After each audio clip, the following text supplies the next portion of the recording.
Premier jour de la semaine, première convocation du tribunal de l'actualité, votre émission d'analyse et de décryptage. Bienvenue sur les médias leaders True TV et Watt FM. Nous sommes également accessibles à travers les plateformes Facebook et YouTube. Je suis Adams Khaled Ouedraogo, président de ce tribunal. Mesdames, Messieurs, bonjour. Bonjour également au juge Vahar. Bonjour Président, bonjour auditeurs et téléspectateurs. Ce matin, nous allons faire une immersion dans le milieu scolaire et universitaire à travers le regard de la Fédération estudiantine et scolaire pour l'intégrité au Burkina Faso FESIBF, une structure qui a fait sa première sortie médiatique. C'était le 16 mars dernier. Les sujets évoqués, les réformes en cours sur l'organisation des examens et concours, la gestion des associations des parents d'élèves. Nous allons également parler de la non-inscription de certains bacheliers de l'année 2020, des sujets qui sont enrôlés pour cette première convocation de la semaine. Et pour en parler, nous avons sur ce plateau Augustin Palot. Il est secrétaire général national de la FESIBF. Bonjour et bienvenue. Bonjour Président, merci de nous recevoir une seconde fois de plus sur le plateau True TV pour débattre les questions d'éducation. Alors, avant de revenir sur ces questions-là, nous allons ouvrir la première fenêtre de cette émission, les avant-propos.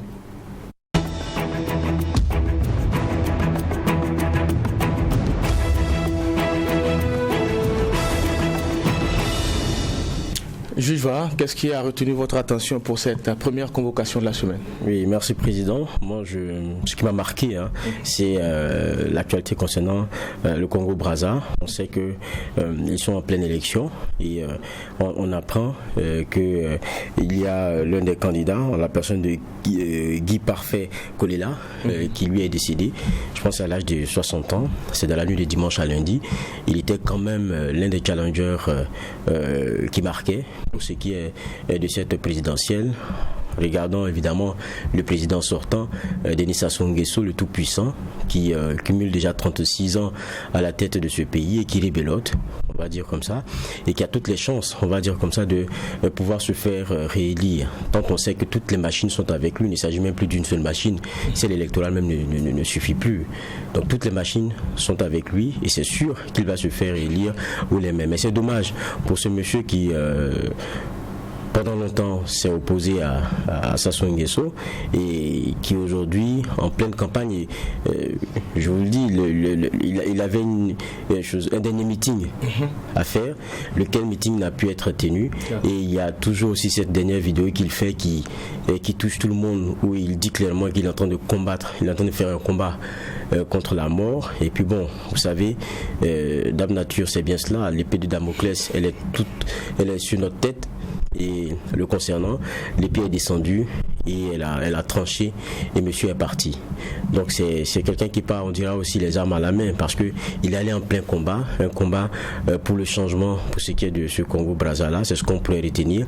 Et puis on ne peut pas aussi ne pas jeter un regard sur ce qu'aurait pu être une élection avec une opposition qui parlerait d'une même voix. Quand vous allez avec 6 candidats face à Denis Sassou Nguesso, vous parsemez vos chances, vous affaiblissez, et ça c'est une réalité, parce que vous n'êtes même pas face à une machine, vous êtes face à plusieurs machines, vous êtes face à quelqu'un qui a plusieurs vies. 36 années au pouvoir, ça devient plusieurs vies.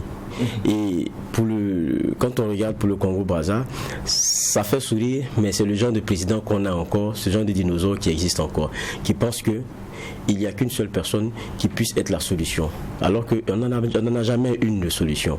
C'est pour ça que les mandats sont limités, parce que chacun vient apporter quelque chose, construire quelque chose et partir. C'est la meilleure façon d'ailleurs même de construire.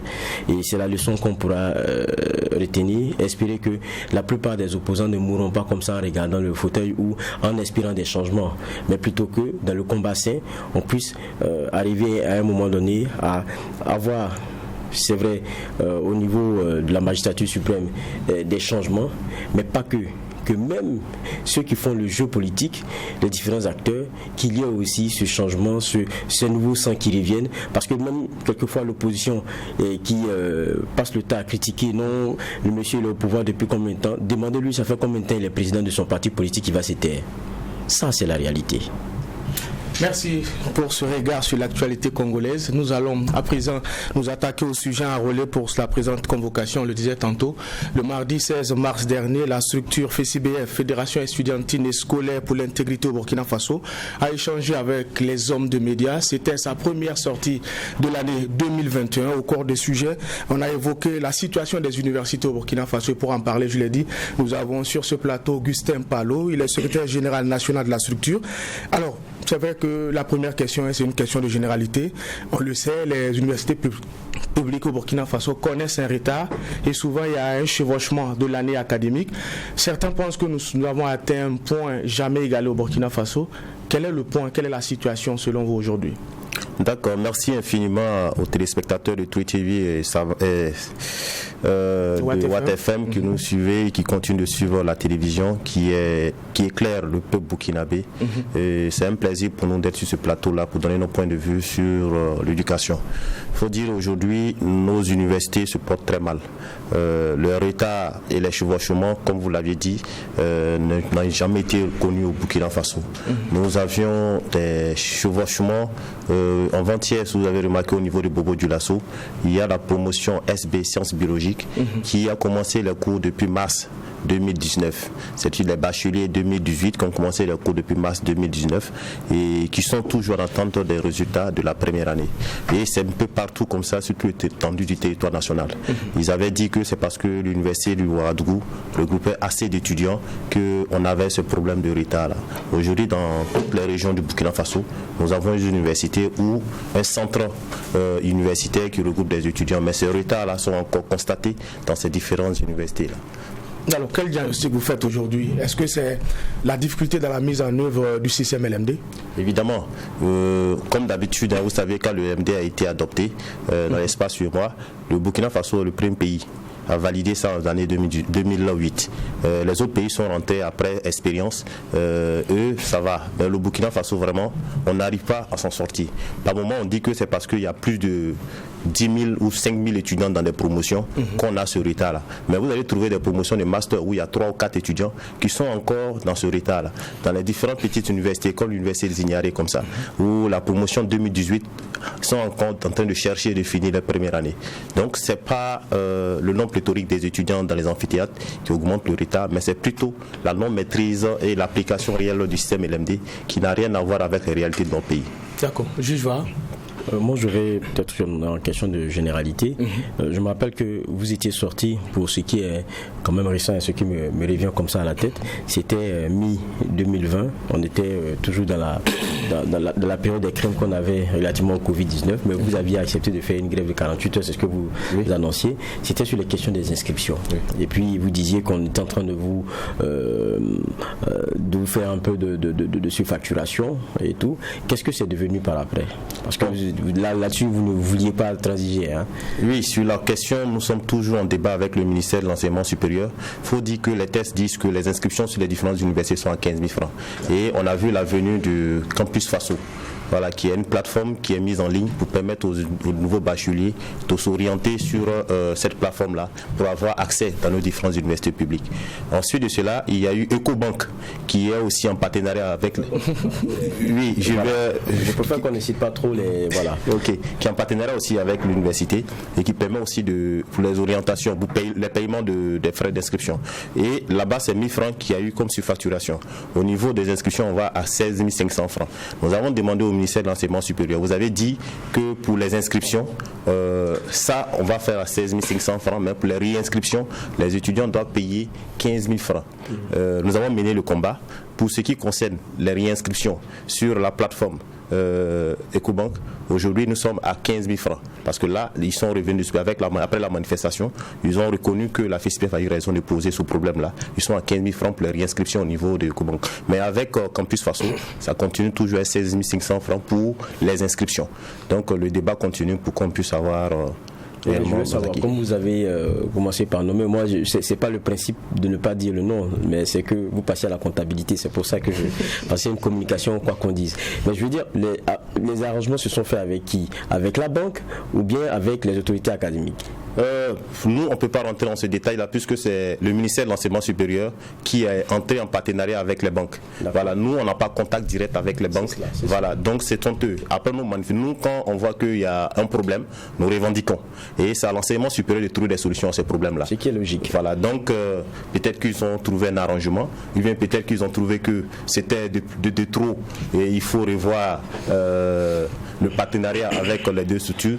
Donc peut-être que c'est ce qu'ils ont vu, mais ce qui nous arrange aujourd'hui, c'est que les réinscriptions sont à 15 000 francs au niveau de la plateforme Ecobank. C'est ce qui nous plaît. Et maintenant, pour Campus Faso, jusqu'à présent, ça traîne? Oui, jusqu'à présent, ça traîne. Nous continuons les débats et nous pensons que dans les jours à venir, ils vont revenir à la raison. Mais quelles sont les raisons qui vous ont été avancées? Si pour une banque, ils ont pu trouver le juste milieu, parce que très souvent, en la matière, c'est des transactions qui sont faites. Donc, il y a des coûts de transactions qui sont supportés par l'une des parties. Moi, je ne sais pas comment ça se passe, si c'est l'État qui décide de supporter ou quoi que ce soit. Mais dans ce cas de figure, pourquoi est-ce qu'avec une banque, on en arrive à pouvoir supporter et de l'autre côté, c'est pas possible? Ils ont donné quand même des arguments. Les arguments qui ont été donnés, c'est qu'avec Campus Faso, il y a la plateforme qu'il faut traiter. Il faut toujours prendre soin de la plateforme numérique. Et en même temps, il y a aussi Orange qui font la transaction, il faut payer aussi les frais. Donc pour nous, quand il y a un partenariat, non. Des factures à vous envoyer. Oui, quand il y a un partenariat, avant les étudiants venaient s'aligner pour déposer les dossiers. À l'époque, il y avait des personnes qu'on recrutait aussi pour les payer pendant les recrutements des dossiers. Pendant les inscriptions aussi, il y avait ces mêmes personnes qu'on recrutait. C'était une facture aussi qui était à l'achat des universités. Nous pensons que cette facture n'existe plus. On peut utiliser cette facture-là pour pour amener sur la plateforme Campus Faso et qui peut être utilisée. Maintenant, en ce qui concerne la plateforme, on nous dit que la plateforme a été acquise. C'est-à-dire que le Sénégal a remis la plateforme au Burkina Faso, donc le Burkina Faso n'a pas payé la plateforme. Et pour ce qui concerne le traitement de la plateforme, ce n'est pas aux étudiants de payer. Quand on parle d'innovation, l'innovation c'est pour le pays. On ne peut pas mettre l'innovation sur la tête des étudiants et pour encore le mettre encore notre facture sur la tête. D'accord. Peut-être nous allons revenir sur cette innovation. Alors on a parlé de Faso Campus qui effectivement fait des gourdes chaudes. Il y a plus de 500 étudiants qui n'ont pas pu s'inscrire. Les raisons, nous allons les aborder bientôt. Mais il y a aussi une actualité aujourd'hui quand on parle des universités, aussi des écoles. C'est ce qui est en train d'être fait comme réforme au niveau de l'organisation des examens au concours. Désormais, le baccalauréat va être organisé par le ministère en charge de l'Éducation nationale. Le sujet a été abordé lors de votre point de presse le 16 mars dernier. Quelle est aujourd'hui la position de la FECIBF sur cette question-là? La FECIBF observe pour le moment cette position du gouvernement qui décide de ramener le baccalauréat au niveau du MENA. Nous n'avons pas de commentaire large à faire dessus. Pour nous, il faudrait qu'après l'organisation du baccalauréat par le MENA ou bien par l'enseignement supérieur ou bien quel que soit le ministère qui organise le baccalauréat, il faut que le diplôme soit reconnu sur le plan national et international. Et les deux, il faut que les étudiants ou les élèves qui ont obtenu le baccalauréat, le diplôme, puissent avoir accès à l'université. Comme le baccalauréat, c'est le passeport à l'accès à toute université publique du Burkina Faso.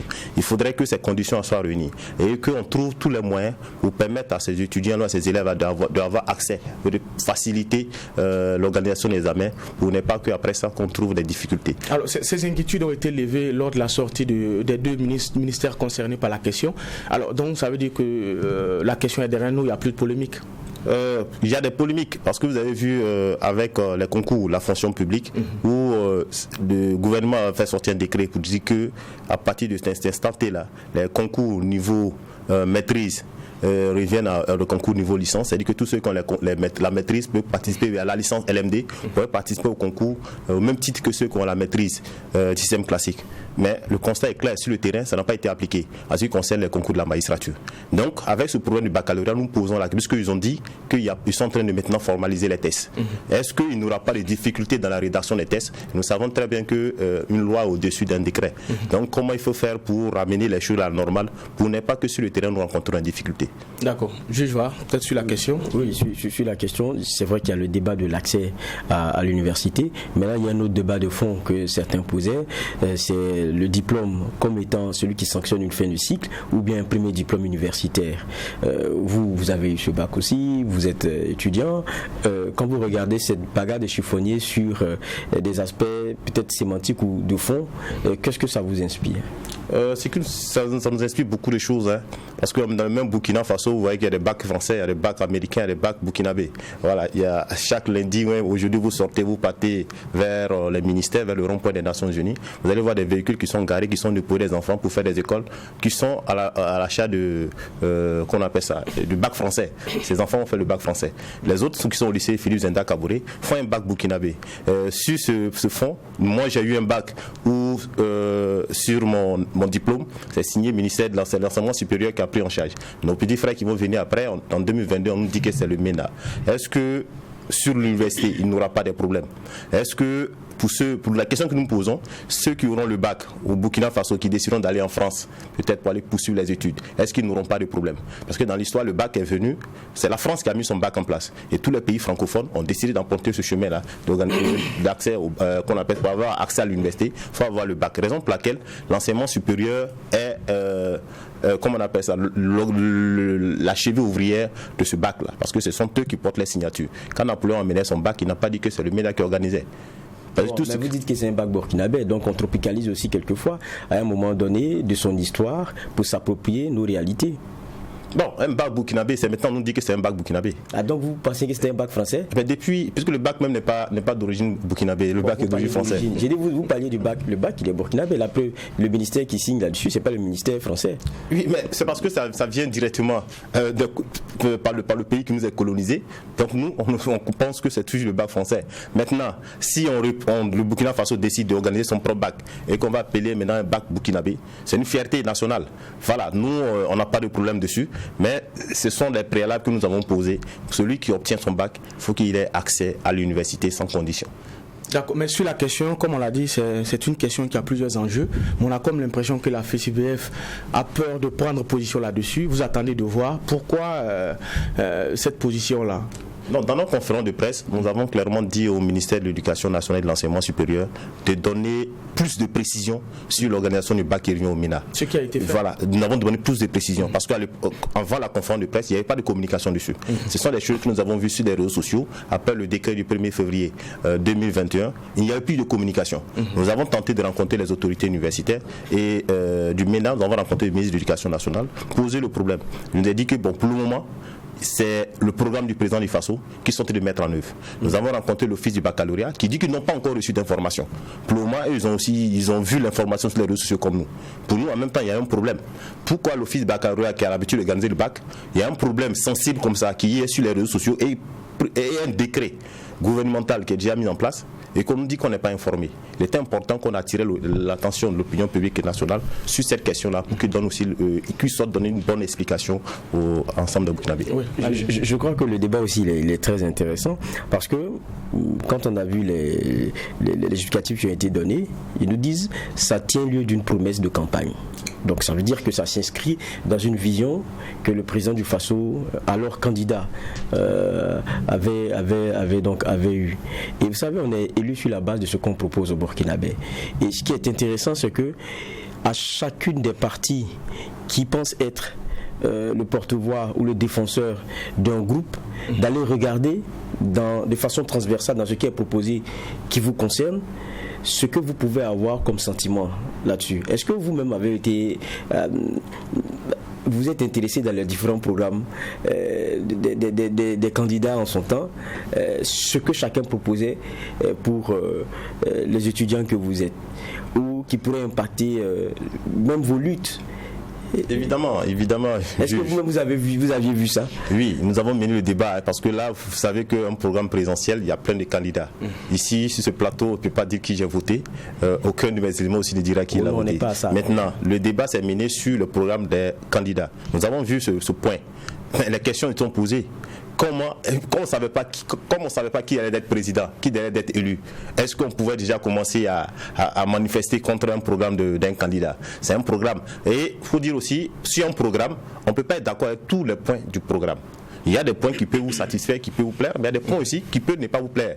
Peut-être ça fait partie de l'un des points qui ne plaisait pas peut-être à certaines personnes qui sont allées voter le président Roch Macky Sall. Non, ma question, c'est pas sur la question du vote. Hein. Je veux dire que vous représentez des intérêts ceux estudiantins. Donc, je dis que vous voyez, parce qu'on est dans la stratégie, hein, pour ce qui est de la lutte, vous voyez ce qui pourrait venir. Et puis, c'était un président sortant très fort, donc il y avait une grosse probabilité que ce qui veut enclencher dans différents domaines, puis ceux-là qui prennent acte aujourd'hui de façon naturelle, de façon logique. Donc, à partir du moment même où il est élu, vous savez le combat que vous aurez à mener. Si vous êtes informé qu'il y avait cela comme, comme dynamique, vous ne deviez pas être vraiment surpris que cela. Non, pas qu'on est surpris. Raison pour laquelle nous avons entamé des démarches quand nous avons vu le décret gouvernemental, le décret ministériel qui est sorti. Nous avons entamé des démarches auprès de l'éducation. Ne vous a pas surpris? Non, pas surpris. Surpris, oui, et non pas surpris. Parce que aussi, il y a cette question, il y a beaucoup de programmes. Le président il a un gros programme. Mais l'année, en 2015, de 2015 à 2020, tout son programme n'a pas été exécuté. C'est cela. Voilà, il y a des choses sur lesquelles il ne peut pas revenir. Nous aussi, on attendait. C'est vrai que c'est un programme présidentiel. Tant que ça ne sort pas, tu vois, nous, on ne peut pas s'exprimer dessus. Dès qu'on a vu le décret, nous, automatiquement, nous avons touché qui des droits pour chercher à comprendre comment le décret va être appliqué. Pour nous, ce n'est pas parce que le bac va au MENA qui pose un problème. Nous sommes clairs dessus.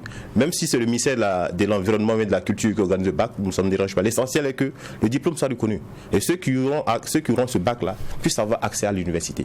En fait, c'est ça le préalable, le problème des étudiants. Et pour terminer peut-être dans la série de questions là-dessus, nous avons reçu un enseignant, laissez-moi me l'appeler du nom, il n'y avait pas si longtemps, sur la question même du bac. Eugène Boudot. Merci, je sais que vous avez donc suivi. Il posait un problème qui pour moi était très intéressant. C'est la question de l'accès à l'université. C'est vrai que nous ne sommes pas d'accord forcément sur tout ce qu'il nous avait présenté.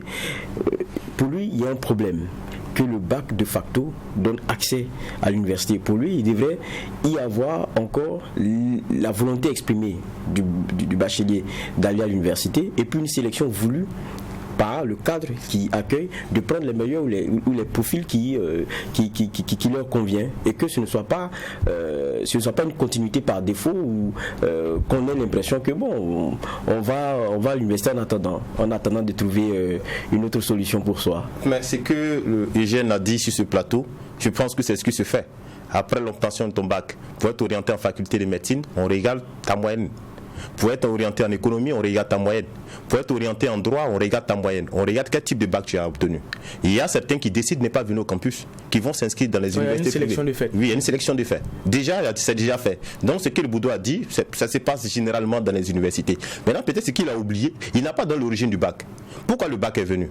Avant, il n'y avait pas de bac. Quand tu finis le lycée, automatiquement, tu rentres à l'université pour continuer les études. Mais à un moment donné, Napoléon a vu qu'il y avait assez d'étudiants au niveau des universités françaises. Qu'est-ce qu'il fait ? Il faut organiser maintenant un examen qui va filtrer les meilleurs des lycées pour les amener au niveau des universités. C'est ce qui s'est passé. Et le bac, dans son origine, c'est venu pour ça. Ceux qui ont le bac vont à l'université. Ceux qui n'ont pas le bac ne vont pas à l'université. Dans cette conférence de presse, le ministre de l'Enseignement supérieur a dit ceux qui veulent être orientés dans les universités publiques vont aller postuler pour être orientés. Ceux qui ne veulent pas ne vont pas aller postuler pour être orientés. Cette année, il y a eu combien de bacheliers ? Mais il y a de nombreux. Ceux qui n'ont pas voulu venir à l'université, qui ne sont pas venus. D'autres aussi ont tenté de s'orienter, qui n'ont pas eu la chance d'être orientés dans les universités. Donc, Eugène n'a pas dit quelque chose de nouveau. C'est ce qui se vit, d'ailleurs, même si le plan national. Non, mais ce qu'il dit qui est important, c'est qu'il faut encore un filtre. Vous dites, à un moment donné, il y a eu le baccalauréat qui sert de filtre, mais aujourd'hui, on est dans la réalité de la pléthore d'étudiants dans nos infrastructures. Quoique, il y a aussi l'argumentaire que les infrastructures n'ont pas suivi, mais on se rend compte qu'on est dans une surpopulation en milieu étudiantin. Donc, est-ce qu'un second filtre ne serait pas envisagé ? À un moment donné, vous connaissiez dans certains pays ce qu'on appelait probatoire. Pour même arriver au baccalauréat, quelquefois c'était plus difficile. C'était même plus difficile. Oui.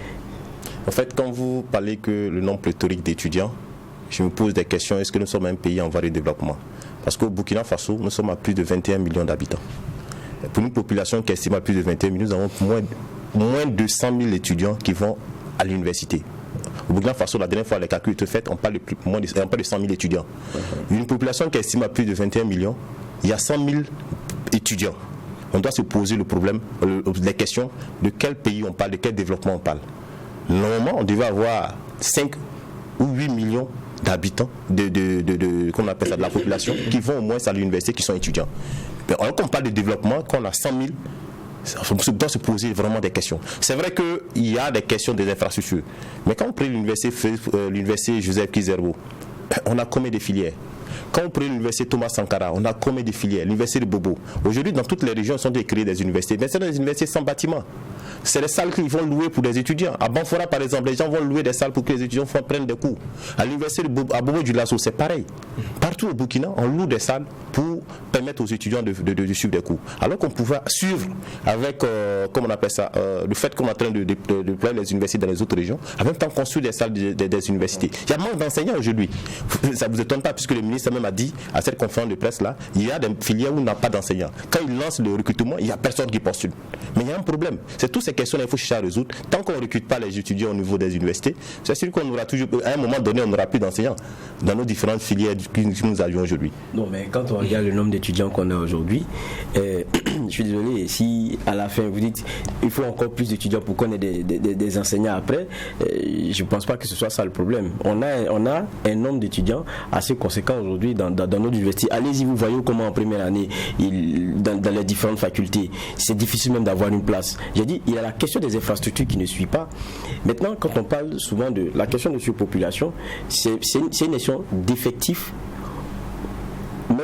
à mettre en rapport avec un espace quelquefois géographique préparé pour accueillir. C'est ça la surpopulation, quand c'est carcéral ou quoi que ce soit. C'est-à-dire que c'est mis en parallèle avec l'espace, soit géographique ou, mais dans tous les cas, l'espace qui est prévu en termes d'accueil. Aujourd'hui, on est en train de se rendre compte qu'au Burkina, en matière d'infrastructure, l'on a vraiment péché. Donc on est dans une situation de surpopulation, qu'on veut le dire ou pas, c'est une question de surpopulation. Maintenant, par rapport aux infrastructures qu'on a. Oui, c'est ce que je dis, voilà, par rapport à la population.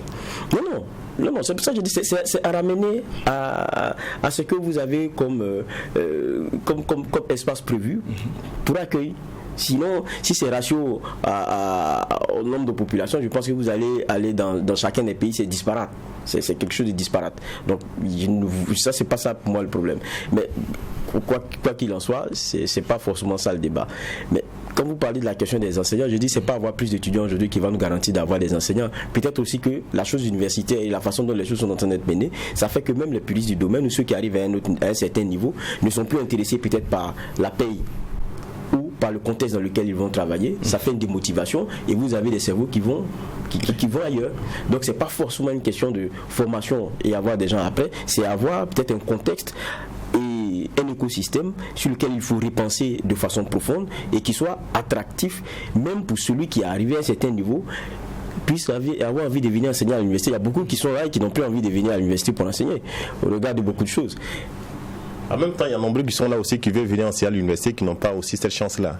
Voilà, vous avez suivi tout dernièrement la FCNTEC qui a fait une conférence de presse là-dessus. Le ministère de l'Éducation et de l'Enseignement supérieur est venu répondre. Il faut dire qu'il y a beaucoup de difficultés, même sur l'université. Vous parlez aujourd'hui du retard que nous avions, des chevauchements que nous avons sur l'université. En même temps, il y a aussi la paye que vous avez dit. Aujourd'hui, si le gouvernement encourage l'enseignement, valorise l'enseignement supérieur, l'éducation nationale, je pense que nombreux sont les docteurs qui sont encore au Burkina Faso qui veulent venir à l'université, mais c'est par rapport à tous ces éléments que vous avez cités qu'ils ne veulent pas venir. Il faut qu'à un moment donné, le gouvernement aussi arrive à encourager ce type de formation-là, à encourager l'enseignement, et ça va permettre à d'autres d'être valorisés à leur niveau et qui viendront devant à l'université pour pouvoir donner aussi on va évoluer dans les échanges. C'est vrai qu'on a parlé de la question du retard et la citoyenneté dans les universités. Lors de votre point de presse, vous avez pointé du doigt la gestion des associations des parents d'élèves. Il y a même un concept qui est sorti. Vous parlez d'écoles boutiques qu'il faut fermer. Il faut en finir avec ce type d'établissement-là. Que referme ce concept-là? D'écoles boutiques, vous sortez aujourd'hui à l'université, à Ouagadougou, je prends l'exemple de Ouagadougou, il y a plus d'écoles privées que d'écoles publiques. Je ne vais pas dire que l'État a abandonné, mais l'État est en train d'abandonner. Quand vous prenez les APE, les associations des parents d'élèves, la loi il est claire, la liberté d'association existe. La liberté d'association est garantie par la Constitution. Mais chacun est libre d'appartenir à une association ou pas. Si un parent d'élève décide de ne pas appartenir à une association, il ne paye pas les cotisations de l'association. Mais nous remarquons aujourd'hui dans nos différents lycées et collèges que même les écoles privées, on impose aux élèves une cotisation qui est l'APE. Par moment, l'enfant n'a même pas de papa. il n'a pas de maman. Il travaille les nuits dans les bars, les maquis, il cire les chaussures pour avoir de l'argent pour payer sa scolarité. Cet enfant-là qui est orphelin, on lui dit de venir payer une association. Non, son papa qui n'est plus. Ça, on se pose beaucoup de problèmes. Vous voyez, dans certaines écoles, les élèves n'ont même pas d'engin de déplacement, n'ont pas de moto ni de vélo. Vous arrivez, l'école impose aux élèves là, de payer des frais de parking annuels. On se pose c'est quel parking l'élève doit payer. Vous voyez, dans les écoles, vous arrivez, on dit, parce que même des écoles privées, l'élève est obligé de payer des paquets RAM pour amener à l'école, pendant tout son cursus scolaire. Raison pour laquelle nous avons décrié cela d'école boutique. Parce que c'est à la boutique qu'on arrive, qu'on fait des achats, qu'on paye des choses. Et à la fin, si tu as une marchandise à récupérer, tu récupères. S'il n'y a plus rien, tu t'en vas. Et l'école burkinabé est devenue comme ça. Quand vous prenez hors de Ouagadougou, c'est pareil. Pour nous, l'APE doit cesser.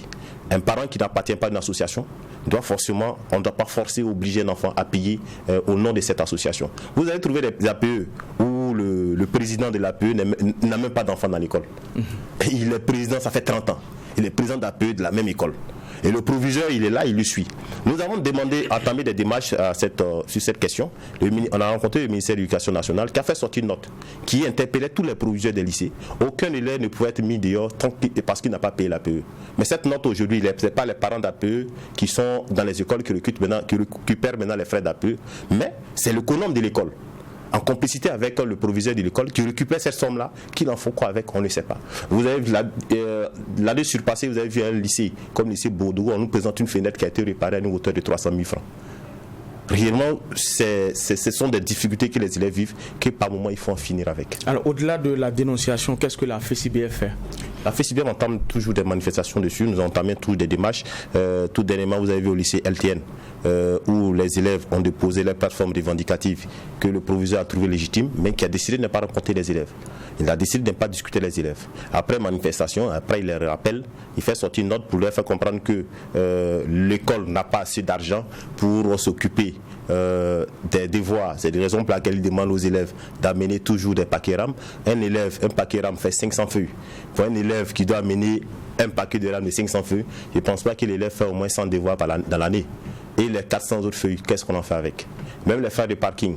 Les élèves viennent sans engin à l'école, on les dit forcément de payer. Donc nous sommes toujours dans ce débat-là, nous manifestons toujours contre l'injustice qui est faite à nos petits frères et nous allons continuer le combat jusqu'à ce qu'on trouve une solution, que les frais d'APE soient supprimés dans toutes les différentes écoles du Burkina Faso. Okay. Oui, ben aussi la question par exemple des écoles boutiques. Moi je me rappelle des différents points de presse auxquels nous sommes conviés, notamment du MENA. Si vous avez souvenance, pour 2019-2020, je pense que c'est pas moins de 300 établissements qui devraient être fermés. Après, c'est 315, peut-être si ma mémoire est vraiment bonne, qui devraient être fermés après l'inspection évidemment de certains services du MENA et qui étaient menacés. Il y en a qui ont tenté de discuter, il y en a pour lesquels il y avait des éléments à revoir, il y en a pour lesquels il n'y avait rien à revoir. Et on a vu des parents d'élèves très meurtris, demander qu'on leur laisse le temps et tout. Ça, on l'a vu. Donc, je veux dire qu'il y a un travail qui est fait. Pour 2020-2021, si vous vous rappelez, c'est 134 établissements. Donc les établissements boutiques, comme on le dit, il y a un travail de comment dire cela, il y a un contrôle aussi qui est fait par le MENA, parce qu'on regarde, il y a beaucoup d'éléments qui sont pris en compte. Il y a la qualité de l'infrastructure même qui accueille ces élèves, il y a la question des superficies, il y a certains conforts que devrait avoir l'apprenant, il y a même la situation géographique de l'établissement avec des marchés en face. Il y a beaucoup d'éléments qui sont pris en compte, techniques, qui sont du ministère et qui sont élaborés. Donc je veux dire que c'est vrai que la FECIBF met le doigt sur un problème dont le ministère est bien conscient et sur lequel aussi il est en train de travailler. Donc c'est important de faire ressortir cela. Mais en même temps aussi, il y a un genre de choses qu'on ne comprend pas. Vous savez, très souvent, c'est vrai qu'il parlait d'enfants orphelins et tout, mais la majeure partie des personnes qui sont inscrites, c'est par les parents. Et quelquefois, on ne comprend pas. Je vous rappelle, on a partagé des reportages, nous sur Twitter TV. Vous vous demandez comment un parent d'élève peut aller inscrire son enfant dans une école pareille. Vous avez l'impression que vous êtes dans un célibatorium qui a été réaménagé en école. Mais vous vous demandez comment est-ce qu'on peut venir y mettre son enfant et l'y inscrire. Et lorsqu'on dit que non, ce n'est pas possible, ça ne respecte pas les normes, et puis vous regardez, à côté, c'est un quartier résident, un quartier résidentiel, à côté, c'est des habitants. Quand je dis résidentiel, attention, je ne vous parle pas de quartier résidentiel au sens, pour qui connaît un peu Ouaga 2000 ou quoi que ce soit, je dis un quartier dormant, où tout le monde dort là-bas, c'est ce que je veux dire, parce que résidentiel, ça ramène à autre chose souvent. Mais vous voyez les flaques d'eau à côté, grosses poubelles à côté, en fait, vous vous demandez, ça peut pas être une école, c'est des habitations de part et d'autre. Et en face, il y a un petit bistrot et tout. Mais il y a des parents qui vont y inscrire leurs enfants. C'est-à-dire qu'il y a une question même de responsabilité. Et deuxième point, quand vous regardez les enquêtes qui avaient été menées, ça avait même ressorti qu'en matière d'affectation, il y a beaucoup d'établissements privés qui, bien que certains étudiants y aient été affectés et aient fait des choix par après pour aller ailleurs, parce que là, il y a l'État qui casque. Qui prend en compte une partie de l'inscription et de certains frais. Bon, on ne signale pas que l'élève n'est même plus là. Donc on peut appeler ça des cas d'absence. Il n'y avait pas moins de 300 élèves qui étaient dans ce cas-là. Donc ça veut dire qu'on continue de payer pour. Donc je veux dire que c'est comme une boîte de foin dans laquelle vous mettez la main, vous risquez forcément de vous y piquer, mais c'est dans le code de notre ministère et c'est eux qui ont cela à charge. Et je veux dire qu'il y a quand même, au regard de ces dernières années, sur ce chapitre-là, il y a quand même des efforts qui sont en train d'être faits. Et je pense qu'il y a aussi l'interpellation des parents d'élèves à dénoncer. Et même quand vous regardez, même sur la question des APE, je crois aussi que ces derniers temps, beaucoup de parents d'élèves commencent à s'en offusquer et au-dessous de certaines conférences de presse, on voit que le débat est en train de se poser. On a des APE qu'on ne comprend pas. Il y a des messieurs, le gars, vous ne savez pas c'est combien d'enfants il est là, mais depuis que l'établissement est là, le gars là, il est président il a la tête de l'APE. Je ne sais pas si lui il fait des enfants chaque 10 ans, mais le monsieur il est vieux comme ça, mais il est toujours là. En fait, ça pose beaucoup de problèmes. La question de et puis je pense que la dernière fois, ils ont eu à être interpellés. Ils étaient un point de presse. C'était Renlac ou c'était bien le Renlac. Oui, au CPC. Voilà, au CPC. Vous avez vu un peu les montants qui sont collectés, la partie qui part au fonctionnement. Il y a beaucoup de choses sur lesquelles on pourrait mettre la réflexion. Et je pense que la FECIBF a fait bien de mettre le doigt sur un problème sur lequel, en tout cas, beaucoup de Burkinabés partagent des frustrations. Ça, au moins, c'est clair. Alors, la FECIBF a également mis le doigt sur la question de l'innovation qui a été apportée. On a parlé de Faso Campus. Aujourd'hui, il y a plus de 500 étudiants qui sont sur le carreau, qui n'ont pas pu s'inscrire.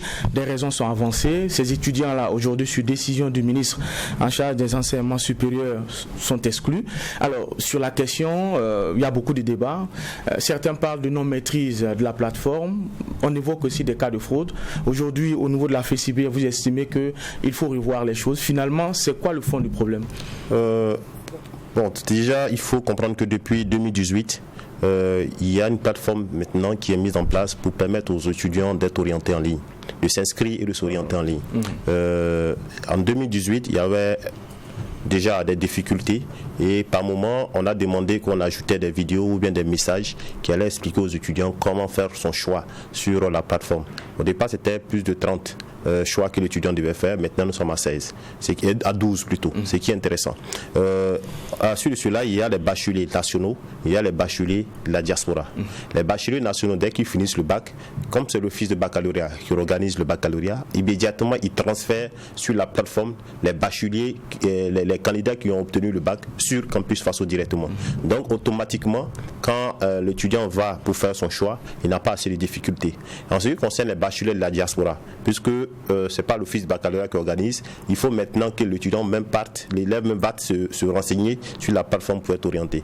Il se trouve que des pays comme la Côte d'Ivoire, il y a, quand ils font le bac, avant de faire le bac, il y a la moyenne de classe qui compte. Et cette moyenne de classe doit permettre à l'élève d'obtenir son bac ou pas. Ensuite, il y a la conduite, parce que là-bas, on fait du repêchage. Quand l'élève a la moyenne de classe, pour avoir accès, pour faire le bac, il n'a pas assez de difficultés. Dès qu'il a un certain nombre de points, on le repêche pour qu'il puisse obtenir le bac pour avoir l'accès à l'université. Et en Côte d'Ivoire, pour être orienté dans les universités, il faut forcément avoir une moyenne de classe. Le minimum, c'est 12. Et puis il y a l'âge aussi qui compte. Et quand l'élève a déjà 12 et qu'il a le bac, il est sûr d'être orienté dans les universités publiques. Par contre, au Burkina Faso, quand vous finissez le bac, il faut venir encore t'inscrire sur Campus Faso. La malchance de ces étudiants, ces bacheliers qui sont de la diaspora, ont les difficultés de s'orienter sur la plateforme. Parce que sur la plateforme, on demande la moyenne générale. La moyenne générale, pour ceux qui ont fait les études en Côte d'Ivoire, pour la moyenne générale, c'est la moyenne de classe. Quand on additionne les 3 trimestres et qu'on divise le deuxième trimestre qui est multiplié par 2, le troisième qui est multiplié par 2, le premier trimestre qui a un coefficient 1. Quand tu divises par 5, la moyenne ça fait 12, c'est la moyenne générale. Donc automatiquement, c'est ce que l'étudiant renseigne sur la plateforme. Par contre, sur Campus Faso, c'est pas ce qu'on regarde. On regarde plutôt la moyenne du bac, la note que l'étudiant a eu au bac, c'est points, le total des points. Si ça fait 200 points, quand tu divises par 20, ça fait 10 de moyenne. Et cette moyenne-là qu'on demande sur la plateforme Campus Faso. Mais ceux de la diaspora, comme ils n'ont pas eu la chance, il n'y a pas de chance, il n'y a pas de personnes là-bas pour les orienter. Automatiquement, quand on leur demande la moyenne générale, c'est la moyenne au niveau de la formation à l'école qu'ils renseignent sur la plateforme. À la suite de cela, quand ils viennent pour les inscriptions, on trouve que c'est des fraudes. On a posé la question au ministère de l'Enseignement supérieur à travers la DGSUP de revoir cette plateforme-là, même si on ne peut pas faire une plateforme pour la diaspora et une plateforme pour les nationaux, mais c'est de revoir la plateforme au cas où l'élève en train de se renseigner, il renseigne sur la plateforme qui met une moyenne qui n'est pas égale à la moyenne qu'il demande, qu'en même temps la plateforme puisse rejeter. La plateforme ne peut pas accepter. Et après, qu'on revienne dire que c'est des cas de fraude. Depuis 2018, ça se fait. Et les élèves, c'est comme ça, ils arrivent à s'orienter. Mais à un moment donné, ils ne prenaient plus la sélection de la diaspora directement. Quand ils finissaient de les désélectionner, c'est plus la machine qui faisait. On mettait une commission, on met une commission en place. Et cette commission essaie de vérifier est-ce que l'élève a donné une bonne information ou pas.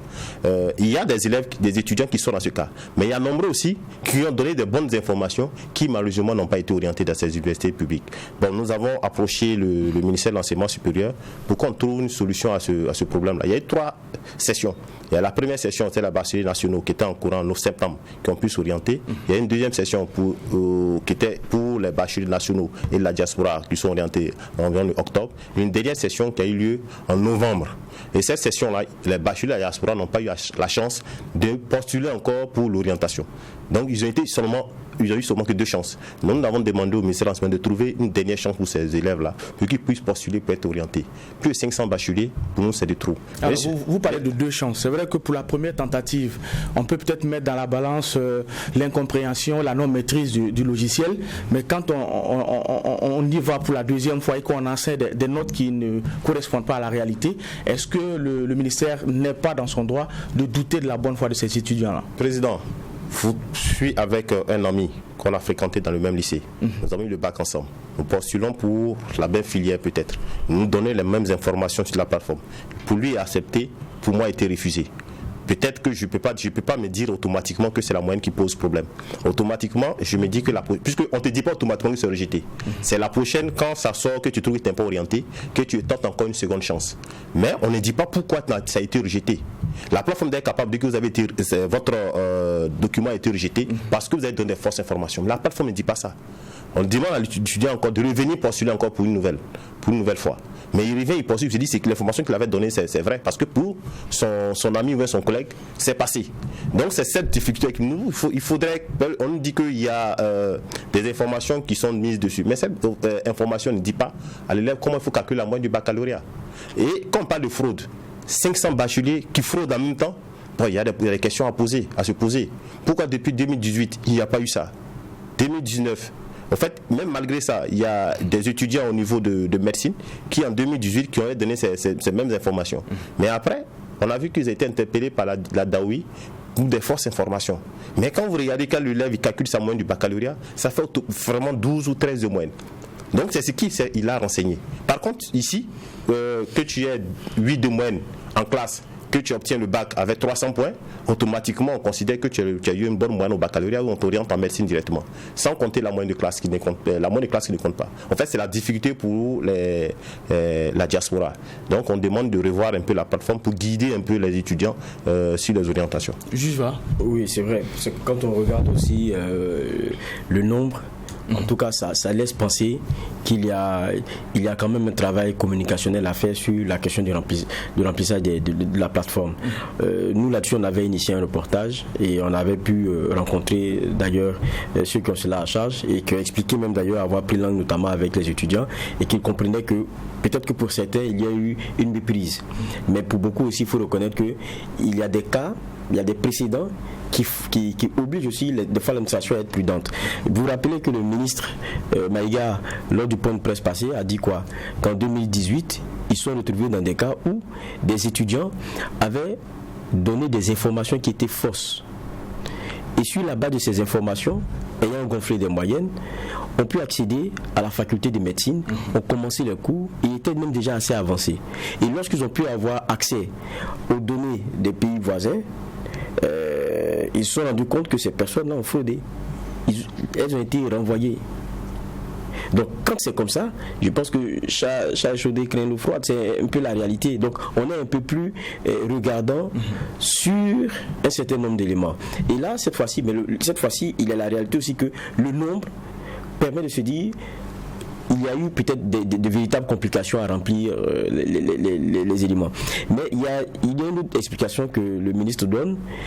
Il y a donc certains étudiants qui sont rappelés pour leur donner la chance de pouvoir bien remplir, notamment les documents.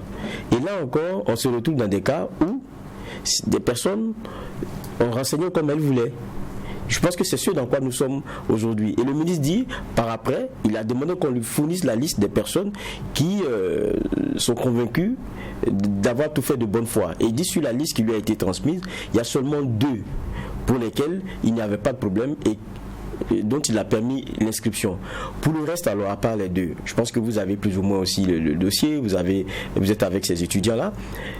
Pour la 3e phase, de quoi est-ce qu'ils parlent? Si pour la première fois, ils se sont trompés, on les a rappelés pour qu'ils puissent venir renseigner à nouveau les documents en question, et que là encore, ils se soient mépris, et que le ministre a dit, ok, il n'y a pas de problème, mais fournissez-moi une liste. On lui donne une liste, et il y a seulement 2 qui se retrouvent être dans une situation d'erreur. Donc expliquez-nous de quoi parle le ministre concrètement, parce que moi aussi je l'ai écouté. D'accord, merci juge pour cette question. C'est une question qui est très bonne parce que j'allais répondre à cette question, mais si vous ne la posez pas, depuis qu'on a eu cette situation, la FESIB est au cœur des négociations avec le ministère de l'Enseignement supérieur. D'accord. Les listes, c'est nous qui avons apporté ces listes-là au ministère de l'Enseignement supérieur. Jusqu'à présent, je n'ai jamais été contacté par qui que ce soit du ministère de l'Enseignement supérieur pour dire qu'un étudiant a été contacté. Alors on dit que sur ces listes que nous avons apportées, il y a 2 qui ont donné des vraies informations. Mais quand on dit ces 2-là sont qui? Parce que c'est moi qui ai apporté les listes sans numéro de téléphone à qui que ce soit. Ils ont été contactés comment? Par qui? La question reste posée. Et quand on allait au niveau de qu'on appelle ça de ceux qui recrutent les étudiants pour être à l'université, quand on a posé la question, qu'est-ce qu'on a donné comme première information? Il n'y a plus de place dans les universités pour recevoir les étudiants. C'est fini. C'est la première réponse qu'on nous a donnée. La seconde fois quand nous sommes allés, on nous dit que non, ils ont donné des fausses informations, donc ils ne peuvent pas être orientés. La 3e fois qu'on est parti, ils nous disent encore qu'il n'y a pas de place, donc c'est fini, il n'y a plus de chance pour eux. Mais en même temps, on permet à d'autres personnes d'être orientées en courant novembre. C'est sciemment fait. Quand on dit que les étudiants ont donné des fausses informations qui ont été renvoyées des universités, nous avons ça, ça n'a pas commencé depuis 2018. Ça a commencé avant ça. Nous connaissons des étudiants qui étaient en 6e année de médecine, mais je ne vais pas donner la nationalité du pays qui organisait le bac, mais qui lui a donné le bac. Mais quand ils ont vu que l'étudiant était dans l'erreur, il a été renvoyé. Chaque année, il y a plus de 30 étudiants ou 40 étudiants qui sont renvoyés dans les facultés de médecine parce qu'ils ont donné des fausses informations. Mais ceux-là, je vous dis que c'est moi qui ai transmis la liste au ministre de l'Enseignement supérieur. Et je donnais la liste, il n'y a aucun numéro, il n'y a aucun mail, donc ils ne pouvaient pas être contactés par qui que ce soit, à part nous-mêmes. Alors, qu'est-ce que vous avez comme élément concrètement peut-être? Oui, allez-y. Président, vous dites qu'il n'y a aucun numéro, il n'y a aucun mail. Oui. Je suis d'accord avec vous. Le problème n'est pas la confrontation avec l'étudiant. Le ministre disait quelque chose d'intéressant. Pour 2018 par exemple, le cas qu'il avait sorti et qui concernait notamment ceux qui étaient en faculté de médecine, il n'a pas dit qu'il les a contactés. Il dit qu'il a eu accès à des données, donc partagées par le pays d'origine. Lesquelles données, comparées à ce qui a été déclaré par l'étudiant en son temps pour se faire orienter, n'étaient nullement concordants. Donc on était dans des cas de fraude. Ce qui veut dire que dans ce cas-ci, il aurait pu, je ne suis pas dans le secret des dieux, s'agit de la même situation où on n'a pas besoin de les appeler, on a leur nom, on a des numéros de bac, on a des je sais pas moi, numéros d'étudiants ou quoi que ce soit, ou bien d'élèves, je ne sais pas, mais on a des renseignements qui permettent, avec des données ouvertes, des données demandées, de faire un croisement. Oui. Est-ce que ça, au moins, vous les avez demandé au ministère? Juge va. j'ai parlé, quand je suis sur le plateau, j'ai parlé un peu du bac. Des bacs nationaux. Quand on a le bac, automatiquement, qu'on appelle ça le fils baccalauréat, transmet directement les données à Campus Faso. Et si, après 2 ans, vous allez trouver que c'est un peu bidon, si après 2 ans, on a accès aux données des pays voisins, c'est que pendant leurs orientations, automatiquement, on peut avoir ces données-là. On permet aux étudiants d'être orientés facilement sur la plateforme, ce qui n'est pas fait. Et les deux, pour dire que c'est des cas de fraude, nous, on ne dit pas que le ministre a tort ou qu'il a raison. Il peut y avoir des cas de fraude. Mais 500 bacheliers, nous on a les noms des bacheliers là, qui sont même au Burkina, qui ont expliqué en long et en large comment ils ont tenté de faire les orientations et comment ils ont été rejetés. J'ai certains même qui ont eu l'accès à l'université mais qui n'ont pas donné des vraies informations. En fait, nous posons la question, est-ce que ce n'est pas une manière aussi de réduire les étudiants au niveau des universités, ou bien ce n'est pas sciemment fait? Et la dernière session de novembre, c'était seulement que pour les bacs nationaux, qui ont eu la chance d'avoir 3 sessions d'orientation. Mais le bac de la diaspora, il n'y a eu seulement que 2 sessions. Pourquoi qu'on appelle des discriminations? Pourquoi il y a 3 sessions pour certains et 2 sessions pour les autres? Est-ce qu'il y a des Burkinabés qui sont supérieurs à d'autres Burkinabés? C'est là la question. Et si on permettait, et qu'après force renseignement, si la plateforme, parce que je sais qu'aujourd'hui, les concours de la fonction publique donne une information qui n'est pas juste, ça rejette en même temps. Pourquoi sur la plateforme Campus Faso, quand tu donnes une mauvaise information, ça ne rejette pas? Automatiquement, la plateforme doit rejeter pour ceux qui donnent les mauvaises informations, permettre à la personne de réfléchir, est-ce que c'est une bonne information que je donne ou pas? Permettre à l'élève de se renseigner. Comme pour les autres pays, ce n'est pas la même manière de s'orienter dans les universités, ce n'est pas les mêmes critères qu'on demande. Il faut se poser la question aussi, quand on travaille pour les Burkinabés, il faut penser à tous les Burkinabés nationaux et ceux qui sont hors du territoire. Mais ce qui n'est pas fait. En clair, quand on vous écoute, on a l'impression que la plateforme a des limites objectives qu'on ne veut pas regarder. Parce que je me rappelle que Campus Faso, ça a été présenté, c'était en 2019, non? 2018. Voilà, 2018. Et bon, ça avait été présenté comme en tout cas quelque chose d'innovant, qui allait guider les étudiants. Mais aujourd'hui, on est dans une situation où ça crée beaucoup de polémiques et ça crée problème. Pour vous, il y a des points qu'il faut améliorer parce que ça ne prend pas en compte la diaspora. Oui, évidemment. Il faut vraiment améliorer cela. Soit on demande aux pays voisins directement, après le baccalauréat, transmettez-nous les dossiers de nos compatriotes qui sont dans votre pays. Automatiquement, on met les données dans Campus Faso. Celui qui donne une mauvaise information, ça rejette comme ce qu'on fait pour les bacs nationaux. C'est possible. Si après 1 an, 2 ans, on peut encore aller chercher les informations pour quelqu'un qui a cherché à s'orienter il y a 2 ans, c'est que dès l'instant T, on peut aussi avoir les données de l'étudiant ou de l'élève qui veut se renseigner. Automatiquement, quand il met une mauvaise information, ça rejette automatiquement. Il sait pourquoi il a donné une mauvaise information. Et la prochaine session, s'il continue, bon là, maintenant, la plateforme le sanctionne. Mais si on ne le fait pas, quelqu'un qui donne une mauvaise information, on ne lui dit rien, on n'envoie pas un mail pour dire que vous êtes trompé, on n'envoie pas un message pour dire que vous êtes trompé. Il y a beaucoup de problèmes. Dernière question sur ce chapitre-là. Les premiers, ils viennent, ils renseignent, il y a un problème. Et il y a une deuxième opportunité qui leur est donnée. Quand ils reviennent, on ne leur dit pas comment il faut remplir, ou bien ils sont venus, parce que apparemment ils reviennent et ils répètent les mêmes erreurs. Moi je me dis aussi que vous avez, on vous rappelle pour venir renseigner à nouveau une fiche, vous vous demandez, mais ça veut dire au moins que la façon dont j'ai renseigné pour la première fois n'était pas bonne. J'ai donné un exemple de 2 étudiants.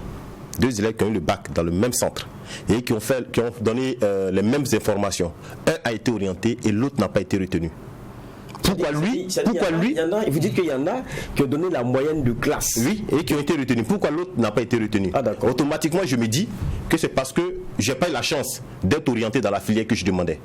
Peut-être que j'ai demandé être en médecine et on trouve que je peux être en médecine. Donc on attend une deuxième session, parce que généralement c'est ce qu'ils font. Quand pendant la première session, le nombre de places demandées dans telle faculté est rempli, on rejette les autres pour laisser une chance à l'étudiant de revenir pour tenter de chercher encore d'autres filières pour être orienté. C'est pas qu'on vient dire à l'étudiant que tu as fait une erreur. Peut-être que les places qu'il avait demandées, les filières qu'il avait demandées, les places sont limitées. Ah mais quand on écoute le ministère, ça c'est très intéressant. Parce que quand on écoute le ministère, c'est comme si il y a une seconde chance qui a été donnée particulièrement à ces étudiants qui avaient mal rempli. Parce que là ça devient intéressant ce que vous dites. Désolé, aucune chance n'a été donnée à ces étudiants. Vous parlez de 2 sessions, il y a eu 2 sessions d'inscription. La session, je vous explique. Il y a une première session qu'on ouvre librement. Chaque filière, chaque université vient dire que moi je veux tel nombre d'étudiants dans telle faculté. Et quand on regarde d'abord par rapport aux moyennes, puisque généralement on dit la médecine c'est 12 ou 13. s'il y a plus de 500 étudiants, prendre l'exemple, plus de 500 étudiants qui demandent médecine, et que l'UFR a demandé 200 étudiants, les 300 autres étudiants, on ne peut pas les prendre en médecine. Et on demande encore à l'étudiant de venir encore donner notre information pour la deuxième session. La médecine que tu avais demandé, tu ne peux pas être là-bas parce que les places sont limitées. Il faut maintenant chercher une autre filière où tu veux aller. Et naturellement, vous remplissez de la même façon. Oui, mais ils remplissent de la même façon. Ouais. Donc la difficulté est là. C'est pas parce que les étudiants ont tenté de donner des formes que c'est une fraude. D'accord. Merci, Monsieur Palot. Vous êtes le secrétaire général national de la FECIBF. Avec vous, on a pu avoir justement ce regard sur la réalité dans nos universités publiques. C'est vrai que la question de la plateforme face au campus a été abordée. Et nous espérons que des innovations vont être apportées pour permettre justement à ces étudiants-là de pouvoir, en tout cas convenablement, remplir ces plateformes et pouvoir avoir la place à l'université de Ouagadougou. En tout cas, merci d'être venu pour cette première convocation de la semaine du tribunal de l'actualité. On se donne rendez-vous demain avec la conviction qu'il ne faut pas condamner sans avoir jugé, et cela est valable avec l'actualité. Excellente journée en compagnie des médias leaders True TV et Watt FM.